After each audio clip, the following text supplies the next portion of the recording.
Mesdames et messieurs, bonjour, il est 15 h, bienvenue à vous dans ce nouveau bulletin d'information de la rédaction. Voici les titres. Réunion des élus locaux donc, sur le bilan de l'année écoulée au ministère de la décentralisation. Le sauvetage de plus de 150 migrants au large des côtes espagnoles. Merci de nous rejoindre sur Télé Djibouti. Le ministère délégué chargé de la décentralisation a organisé aujourd'hui une réunion au Palais du Peuple avec les membres du Conseil communal de Djibouti-Ville et des régions de l'intérieur. L'objectif de la réunion était donc d'une part de faire le point sur le bilan de l'année écoulée et d'autre part d'annoncer les actions prioritaires, lesquelles se dévoilent par le biais du slogan sur lequel est placée cette réunion 2018, une année tournée vers l'action sur le terrain. Était présent donc à cette réunion le ministre délégué auprès du ministre de l'Intérieur chargé de la décentralisation, Hamadou Mohamed Aramis, Madame la maire de la ville de Djibouti, Fatima Awal Ousmane, le secrétaire général du ministère de la décentralisation, ainsi que les élus locaux des différentes communes. Prenant la parole, la maire de la ville de Djibouti, Fatima Awal Ousmane, a insisté sur le fait que cette année 2018 est dédiée à l'action sur le terrain, particulièrement en ce qui concerne la lutte contre l'existence grandissante des bidonvilles. Elle a également appelé une collaboration et un travail multisectoriel plus que nécessaire. À l'exécutif du Conseil de Djibouti, immédiatement, nous avons dressé un chronogramme ambitieux visant non seulement à relever l'énorme défi de la mairie de Djibouti, mais également d'entreprendre ce qui peuvent réalisables immédiatement.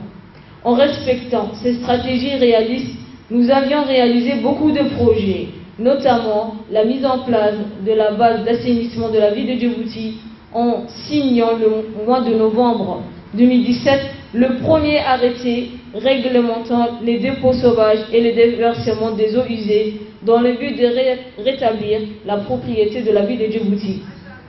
Mesdames et messieurs, d'ailleurs, nous avions réalisé beaucoup de formations en vue de bâtir des personnels capables de relever les défis subventionnés.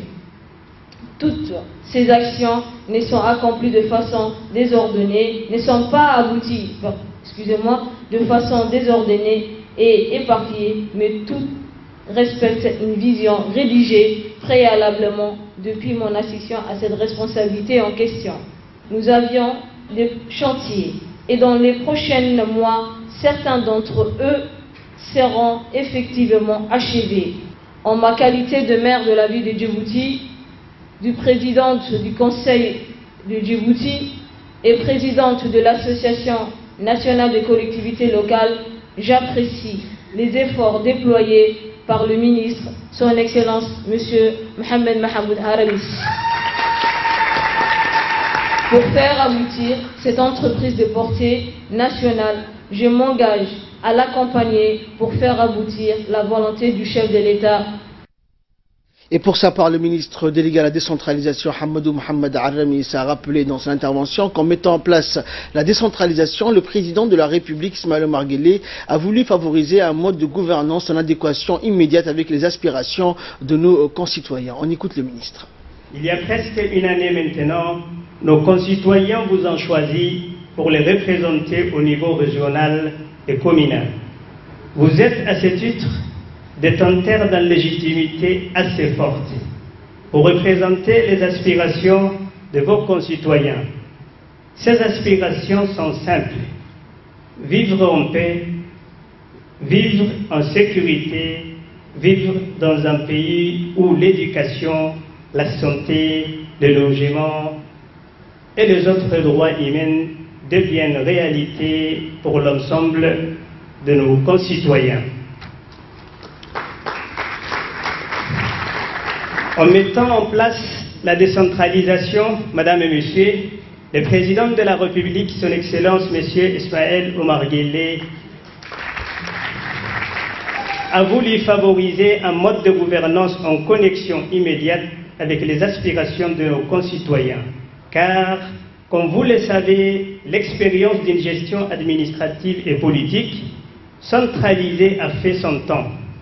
Cette expérience a généré rigidité et bureaucratie, à tel point que l'État centralisateur avait fini par inhiber les énergies des hommes et femmes soucieux de travailler pour le bien-être collectif. De ce point de vue, la politique de décentralisation opère comme un coup de balai contre l'usure du temps. Elle veut donner un coup de gêne aux mécanismes de gestion et de décision de l'État qui croulaient sous les pesanteurs de pratiques bureaucratiques d'un autre temps. Dans moins d'un an s'ouvrira la campagne de législative pour renouveler notre Assemblée nationale. L'enjeu est crucial car il s'agira de donner au président de la République une majorité. Je ne doute pas de la maturité de nos concitoyens, ils feront le bon choix, celui du progrès, du développement et de la paix. Néanmoins, vous en tant qu'élu de proximité, votre rôle sera déterminant, car vous êtes le premier maillon de la chaîne démocratique. Par votre présence dans nos quartiers, vous êtes ceux qui peuvent informer avec précision sur les attentes spécifiques de nos concitoyens, mais aussi par vos contacts quotidiens avec nos concitoyens, vous êtes ceux qui peuvent le mieux expliquer la politique du gouvernement. Vous êtes donc l'interface par excellence de notre démocratie participative.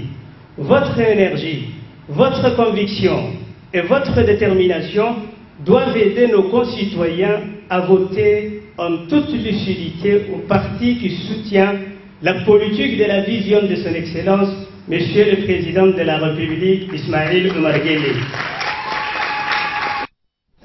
Santé à présent, dans le cadre donc de la caravane médicale dans le nord du pays, une équipe de caravaniers, donc Ali, de la santé a également débuté ses activités de consultation à Hayou vendredi dernier. En effet, Ahmed, après les régions du sud, en novembre dernier, c'est Hayou, à l'instar de Tajoura, qui cette fois-ci a accueilli cette deuxième édition de la caravane médico-chirurgicale regroupant des activités de consultation, de soins spécialisés et d'opérations chirurgicales qui se poursuivront durant toute la semaine jusqu'au 18 janvier au CMH d'Obok.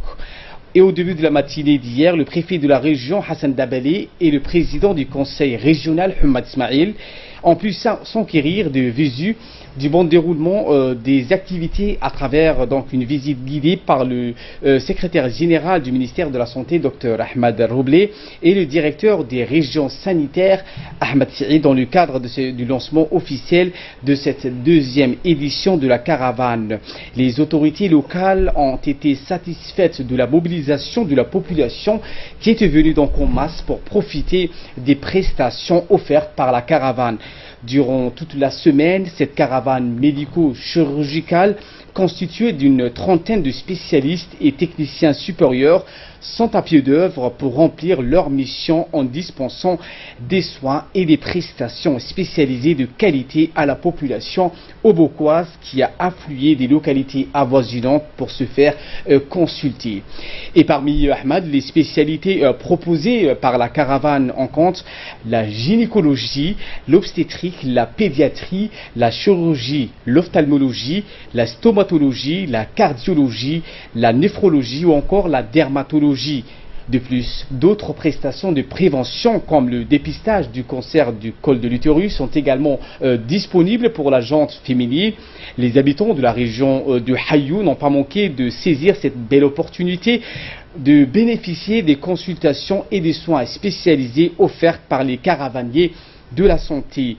Enfin, Ahmad, le ministère de la Santé vise donc à garantir l'accès aux soins et aux prestations spécialisées à travers cette initiative périodique de la caravane médico-chirurgicale en élargissant bien sûr la couverture sanitaire à toutes les couches de la population et sur toute l'étendue du territoire national.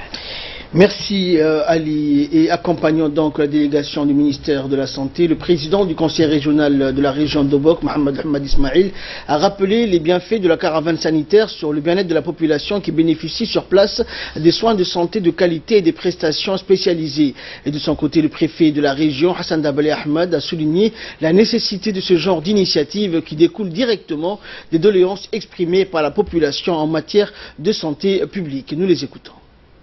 Rien qui, dans la journée d'hier, nous a d'après les informations que j'ai, nous avons pratiquement 850 personnes qui sont venues se faire consulter. C'est une très bonne chose. Donc aujourd'hui, on espère qu'il y aura le double aussi. Et s'il y a ces rythmes-là, c'est grâce aussi à la sensibilisation que nous avons fait au niveau de la ville de Bok, mais également des différents messages qu'on a envoyés dans les localités. Nous avons demandé aussi aux différentes mosquées de Bok de relayer le message. Je voudrais ici me féliciter des différentes spécialités qui sont à Obok. Et par rapport à la caravane de l'année dernière, cette année aussi, il y a une nouveauté qui a été ajoutée. Et ça, c'est l'expérience qu'ils ont acquise de la précédente caravane. Je veux dire par là qu'il y a comme par exemple le psychiatre qui est ici, il y a aussi l'orthopédiste, je crois, il y a d'autres que j'en oublie. Et ça montre que de chaque caravane, donc, on tire une leçon et c'est au grand bénéfice de la communauté de Bok. Et je voudrais également donc, profiter de ces passages pour inviter l'ensemble de la communauté bokoise donc, à venir aussi d'en profiter de cette opportunité. Cette caravane restera là pendant encore une semaine, même si on prévoit une journée de clôture le mercredi, la caravane va continuer. Et dans son intervention, le directeur des régions a mis en exergue les grandes lignes et les objectifs de la mission de la caravane médico-chirurgicale qui constitue un des piliers majeurs de la politique sanitaire de notre pays. La caravane du Nord a débuté simultanément à Obok et à Tadjoura. Et actuellement, nous sommes présents à Obok. Et ça, c'est suite à la feuille de route du président de la tracée par le président de la République, que le ministère de la Santé met en exergue. Et c'était la politique de rapprocher la population des soins de santé de qualité. Et la caravane, c'est la deuxième fois que l'équipe caravanier passe à Obok. La caravane a débuté dans le site pour l'année fin 2017 et ça se poursuit au niveau du nord. Cette caravane va se poursuivre du 11 jusqu'au 18 et il y a plusieurs spécialités. Plus de 20 spécialistes sont là présents actuellement à Obok. Et ce matin, la caravane a bien démarré et actuellement, la caravane se poursuit sans problème.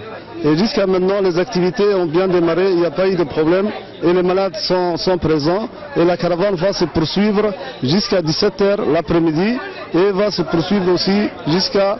il y a aussi des programmes opératoires qui vont se faire ici, tels que l'ophtalmo, la chirurgie viscérale et aussi la gynécologie, qui sont aussi présents dans la spécialité. Donc aussi la spécialité dans cette caravane aussi, c'est qu'on a rajouté des spécialistes qui n'ont jamais aussi participé, tels que la psychiatrie, qui a déjà regroupé des patients.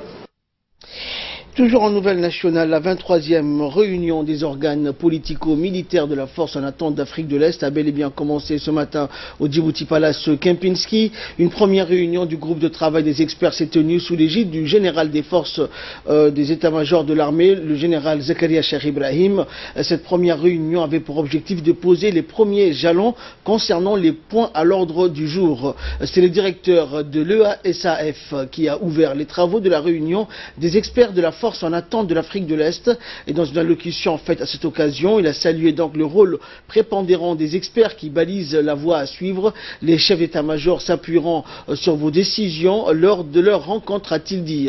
Après une brève allocution, le général a prononcé un discours. Il a salué donc les efforts des experts de telles rencontres renforcent la cohésion, une meilleure rencontre, compréhension de nos peuples. Cette réunion a vu la participation des représentants des pays membres, à savoir le Burundi, les Comores, Djibouti, l'Éthiopie, le Kenya, le Rwanda, les Seychelles, la Somalie, le Soudan et enfin l'Ouganda.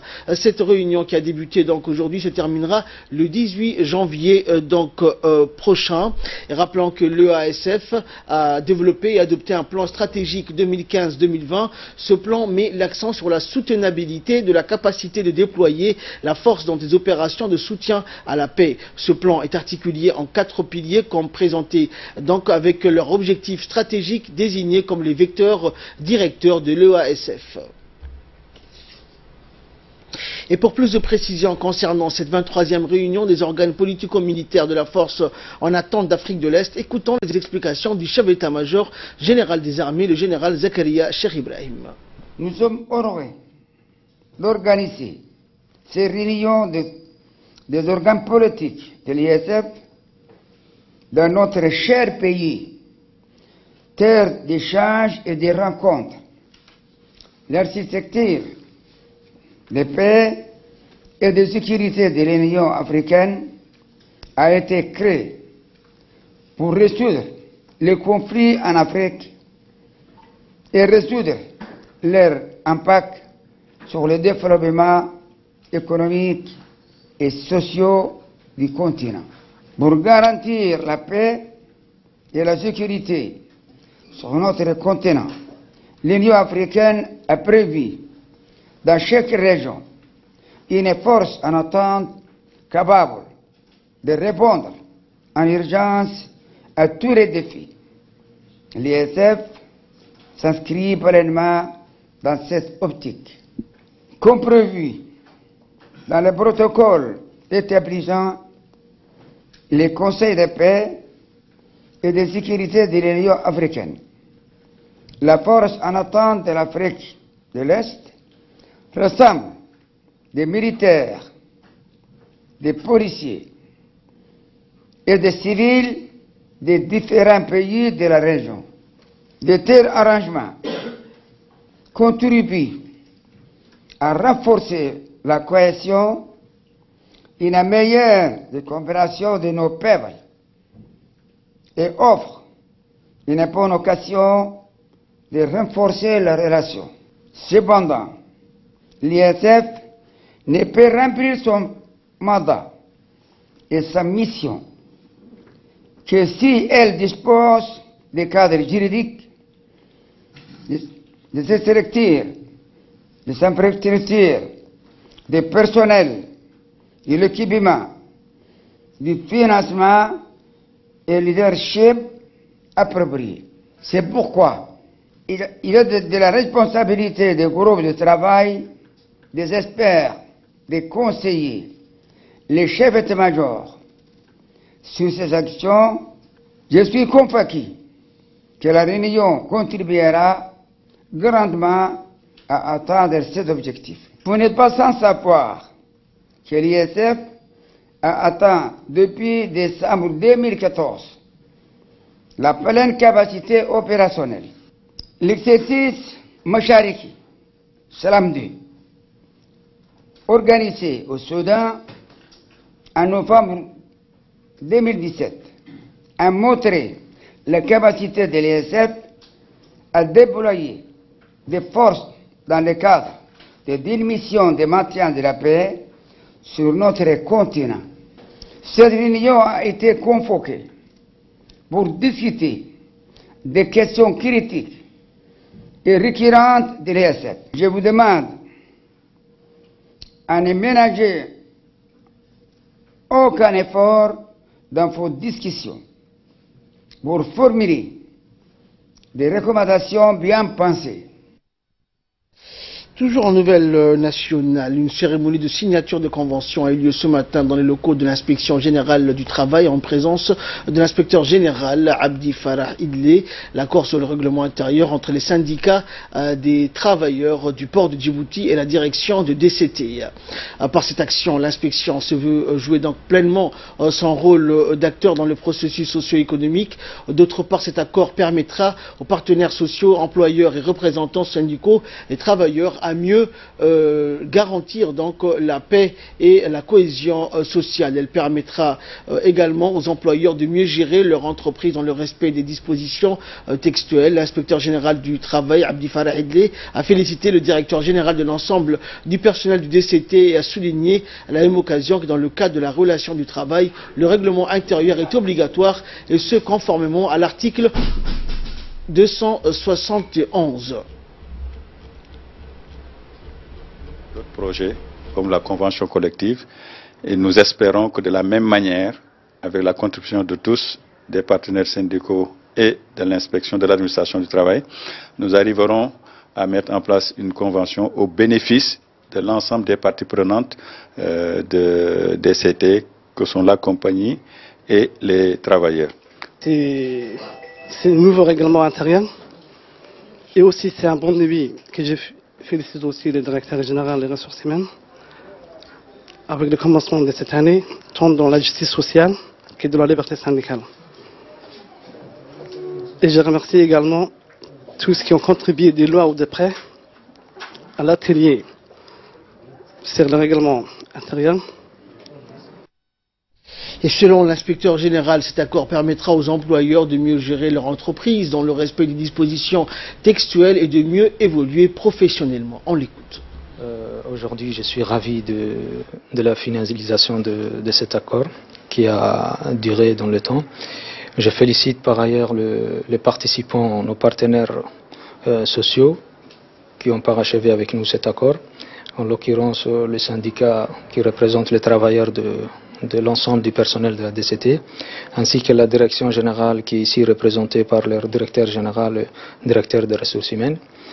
Nous félicitons par cet acte les deux parties qui ont pris part et nous nous félicitons en tant qu'Inspection du travail de ce travail de longue haleine que nous venons d'achever aujourd'hui, qui est parmi les missions et les prérogatives de l'inspection du travail, d'accompagner les partenaires sociaux afin d'assainir le climat social et d'aboutir à l'objectif final des plans d'emploi et de travail décent.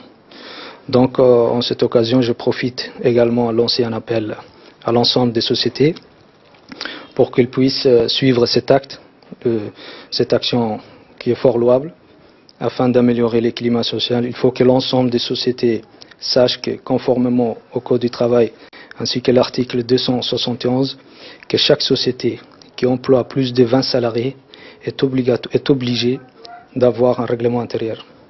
Un règlement intérieur est très efficace dans le cadre auquel il permet à l'employeur de mieux gérer sa société tout en respectant les dispositions textuelles. Il permet aussi aux travailleurs de mieux évoluer dans leur carrière professionnelle, dans le respect des dispositions textuelles. Il faut que l'ensemble des sociétés qui emploient minimum 20 salariés suivent cet acte. Autre nouvelle du pays, le directeur des statistiques et des études démographiques, Idriss Ali Soldan, a ce matin, lors d'une interview accordée donc à la radio-télévision de Djibouti, présenté l'annuaire statistique 2017. Nous l'écoutons pour plus de détails. La direction de la statistique, en sa qualité d'organe central du système statistique national, est chargée de collecter, de compiler et de diffuser régulièrement sous forme d'annuaire statistique les données disponibles au niveau national. Donc et ceci dans tous les domaines socio-économiques. En fait, l'objectif d'une telle opération annuelle est de mettre les données de base essentielles au pays à la disposition de l'ensemble des utilisateurs, à savoir le gouvernement, les administrateurs, les investisseurs nationaux et étrangers, mais également les chercheurs, les partenaires au développement, également pour les journalistes qui traitent des sujets assez importants chaque jour. Donc, de ce point de vue, l'annuaire est un outil vraiment incontournable en termes de tableau de bord des activités sectorielles et des activités économiques. Les annuaires que nous présentons aujourd'hui contiennent beaucoup d'informations statistiques, des chiffres dans pratiquement beaucoup de domaines. Notamment, par exemple, parmi les chiffres qui sont très importants, il y a le logement, par exemple, la construction de logements, qui a connu une forte augmentation en 2016. Nous prenons, par exemple, le nombre de permis de construire qui ont été produits par les services de l'habitat. Et nous avons observé une très forte augmentation. Ceci montre, par exemple, qu'au cours de l'année prochaine ou les 2 prochaines années, le secteur construction va être très très important à Djibouti. Pour ce qui est du pouvoir d'achat, nous avons un chapitre dans l'annuaire qui traite les sujets de l'inflation. Nous avons une inflation de 2,2% à Djibouti. Donc cela montre qu'au niveau du pouvoir d'achat, nous avons un taux qui est normal. Par contre, ce qui est intéressant, c'est les chiffres que nous avons montrent que le pays a fait un progrès très important au niveau des. Si je prends les services, par exemple, les immatriculations des véhicules, nous voyons que, par exemple, on a 4728 nouvelles immatriculations au cours de l'année 2016. Si on compare les chiffres que nous avons aujourd'hui ici et les chiffres d'il y a 10 ans, nous voyons que nous avons accompli des progrès vraiment très importants. Au niveau de transport, par exemple, nous avons observé que, par exemple, sur les corridors Djibouti-Éthiopie, on a enregistré un mouvement des camions de 437 000 mouvements. Ceci est extrêmement important. Au niveau de ports, par exemple, au niveau des transports maritimes, les ports ont enregistré à l'entrée, en fait, à l'embarquement, au débarquement, 11,6 millions de tonnes de marchandises et pratiquement 2,2 millions de tonnes de marchandises à l'embarquement. Ceci constitue quand même des chiffres assez importants qui montrent que Djibouti est à un niveau, les ports de Djibouti sont à un niveau vraiment très très important dans la région. Et poursuivant ses propos, le directeur Idriss Ali Souldan a présenté par la suite le nouvel annuaire du commerce extérieur. Il a cité quelques chiffres importants, mais aussi les premiers partenaires de Djibouti. Nous l'écoutons. L'annuaire statistique du commerce extérieur est un annuaire annuel aussi, qui contient des données très importantes, mais des données spécifiques au commerce, donc les statistiques du commerce extérieur. Je vais remercier la direction de douane, qui nous fournit les données de base pour élaborer cet annuaire. Donc cette base de données est extrêmement importante pour le gouvernement, mais également pour les partenaires, pour les commerçants également, qui peuvent faire des études de marché, qui peuvent connaître les produits consommés par les Djiboutiens. Et l'annuaire du commerce extérieur nous montre aussi les relations que nous avons avec le reste du monde. Nous observons que, par exemple, Djibouti a importé 541 milliards pour l'année 2016 et que 48% de ces importations ont fait l'objet d'une taxation. Donc ce sont des chiffres assez importants. Parmi les chiffres qui sont aussi importants à signaler, c'est par exemple, on a les marchandises en transit. Les marchandises en transit sont aussi observées ici et ils constituent 1150 milliards de francs Djibouti. Ce sont les marchandises qui transitent pour l'Éthiopie. Donc vous voyez que la République de Djibouti est devenue un lieu de partenariat avec l'ensemble des pays du monde. Il faudrait peut-être aussi noter que nous avons les principaux partenaires. On connaît aussi les pays d'origine des produits que nous importons et nous avons observé que le principal partenaire de Djibouti est la Chine maintenant, avec 30 milliards d'importations par an, ce qui est énorme, suivi les Émirats arabes unis, 24 milliards. Et en troisième position, nous avons l'Éthiopie, où on a 15 milliards de francs Djibouti d'importation. Nous avons également, la France, par exemple, se situe à 10 milliards et en sixième position. Dans le temps, la France était en première position. On a aussi une véritable ouverture vers le monde. Mais également, les statistiques que nous avons avec Comesa montrent que Djibouti est en train de travailler sur le marché du Comesa. Lorsqu'on prend les deux annuaires que nous avons produits, les chiffres que nous obtenons montrent deux choses. Les progrès réalisés par les pays au cours de 10 dernières années, qui sont très importants, les chiffres les disent, mais également à travers l'annuaire du commerce extérieur, le fait que Djibouti est en phase avec la globalisation. Et pour toute personne qui serait intéressée, les données statistiques sont d'ores et déjà disponibles sur le site www.dz.dj. Et pour clore l'actualité nationale, sous l'égide du secrétariat d'État à la jeunesse et au sport, se sont clôturés hier à Balbala les préparatifs du dialogue national entre le chef de l'État et la jeunesse. À cet effet, le comité d'organisation a rencontré les jeunes des différents quartiers de la commune en vue de les préparer à cette rencontre. Il est à noter que ce grand débat inédit entre la jeunesse et leur président se tiendra à la fin de ce mois de janvier. Les échanges interactifs entre ces jeunes et le comité d'organisation ont porté sur les questions pertinentes à soulever lors de cette rencontre. Des jeunes donc se sont succédés pour prendre la parole. Ils n'ont pas manqué de mettre l'accent sur la nécessité de la mise en place d'une politique équitable favorisant l'intégration de la jeunesse djiboutienne dans le processus de développement socio-économique. Ils ont évoqué également le besoin de voir se développer plus de centres récréatifs ou éducatifs, de loisirs ou de jeunes ainsi que des espaces verts. Rappelant que les nombreuses questions soulevées par les jeunes au cours de leurs interventions sont retenues par le comité d'organisation qui en fera un document de synthèse. Ce document contribuera à la formulation de futures recommandations.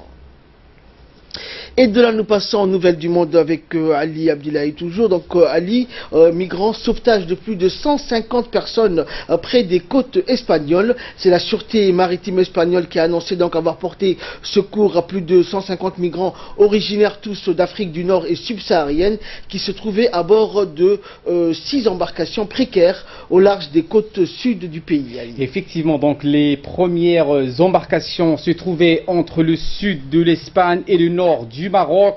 Deux groupes de 54 et 55 personnes ont été transportés jusqu'au port andalou de Malaga, là où ils ont été pris en charge par la Croix-Rouge qui leur a fourni des couvertures pour se protéger du froid. 32 autres migrants ont été débarqués à Almeria, à 200 km à l'est de Malaga. Donc c'est ce qu'a indiqué la sûreté maritime espagnole. Un peu plus à l'ouest, dans la région du détroit de Gibraltar. Il a également porté secours avec l'aide d'un avion de l'agence européenne Frontex à 13 migrants à bord de 3 canots. 7 personnes originaires d'Afrique subsaharienne qui souffraient d'hypothermie et 6 maghrébins mineurs.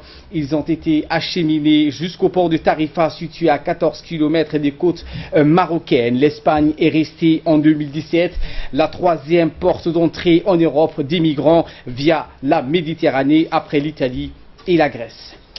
Et fausse alerte à Hawaï, Ali, sur l'arrivée imminente d'un missile balistique. Une alerte donc qui a été envoyée par erreur aux habitants d'Hawaï pour les prévenir de l'arrivée imminente d'un missile balistique et leur demander également de se mettre à l'abri. Une menace rapidement démentie par les autorités de l'archipel, Ali. Eh bien, ceux des tweets séparés par celui du gouverneur d'Hawaï et l'agence locale de gestion des événements d'urgence ont chacun assuré que cet État américain situé dans l'océan Pacifique n'était pas menacé par un missile balistique dans un contexte géopolitique, nous le savons, très tendu, marqué par les menaces d'attaques nucléaires du régime nord-coréen contre des intérêts américains. Plusieurs personnes, notamment l'élu démocrate de la Chambre des représentants, Tulsi Gabbard, avaient annoncé sur les réseaux sociaux avoir reçu une alerte sur leur téléphone via le système Amber Alert qui dépend du ministère américain de la Justice. Le porte-parole du centre de commandement militaire américain pour la zone Pacifique a assuré de son côté que le centre n'avait détecté aucune menace de missiles balistiques. Selon l'antenne d'Honolulu, du service de météorologie nationale, le message aurait été un test envoyé par erreur selon un communiqué posté sur son site. Merci Ali pour toutes ces explications. Merci à vous de nous avoir suivis. C'est la fin de ce journal. Excellent après-midi.